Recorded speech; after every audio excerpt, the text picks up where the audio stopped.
Technological excellence, innovation और वर्तमान industrial demand के मुताबिक टैलेंट नर्चर करने के लिए राजा एजाज अली साहब ने इस प्रीमियर इंजीनियरिंग कॉलेज की स्थापना की है। प्राइवेट इंजीनियरिंग संस्थान के रूप में आने वाले समय में Kashmir college of engineering and technology का ब्रांड और उसकी प्रतिष्ठा नए मुकाम हासिल करे, ऐसी मेरी प्रार्थना है। सितंबर से इस कॉलेज के प्रथम सेशन का शुभारंभ होगा। मैं सभी फैकल्टी मेंबर्स और स्टूडेंट्स को विशेष रूप से बधाई देना चाहता हूं, अग्रिम बधाई देना चाहता हूं। मित्रों, आज के इस महत्वपूर्ण कार्यक्रम की शुरुआत में इस महीने की एक न्यूज़ रिपोर्ट मैं आपसे साझा करना चाहूँगा।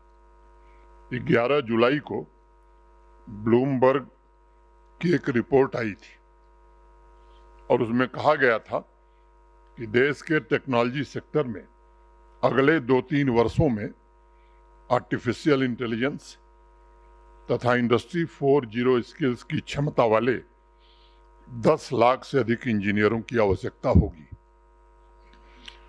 उस न्यूज़ रिपोर्ट में इस बात का भी जिक्र किया गया है कि टेक्नोलॉजी सेक्टर में अभी जो वर्कफोर्स काम कर रही है उसमें से 50% इंजीनियर्स को artificial intelligence, big data analytics और साइबर सिक्योरिटी के क्षेत्र में री स्किलिंग की आवश्यकता होगी।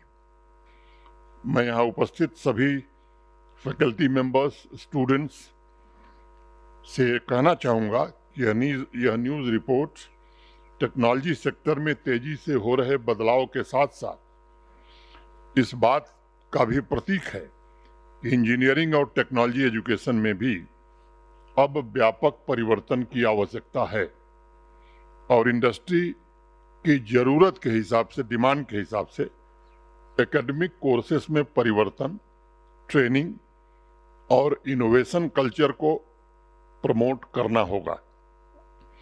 आज किसी भी इंजीनियरिंग कॉलेज के सामने सबसे बड़ी चुनौती है कि वह रिलेवेंट कैसे बना रहे, और वो तभी संभव है जब कॉलेज इंडस्ट्री की ज़रूरतों को पूरा कर सके।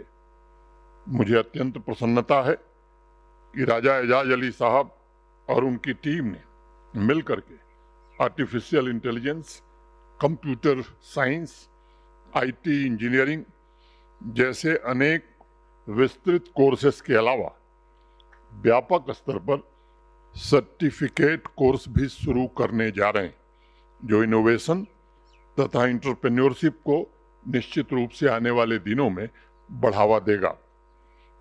वर्तमान समय में भारत के टेक्नोलॉजिकल सेक्टर का टर्नओवर तकरीबन $250 अरब है और ये हमारी अर्थव्यवस्था में महत्वपूर्ण भूमिका का निर्वहन कर रहा है। लगभग 54 लाख इंजीनियर सीधे तौर पर आज इस सेक्टर से जुड़े हुए हैं, लेकिन आज इस सेक्टर के सामने जो सबसे बड़ी चुनौती है, इंजीनियर्स के मौजूदा स्किल्स और इंडस्ट्री की ज़रूरत के बीच तालमेल कैसे बैठाया जाए।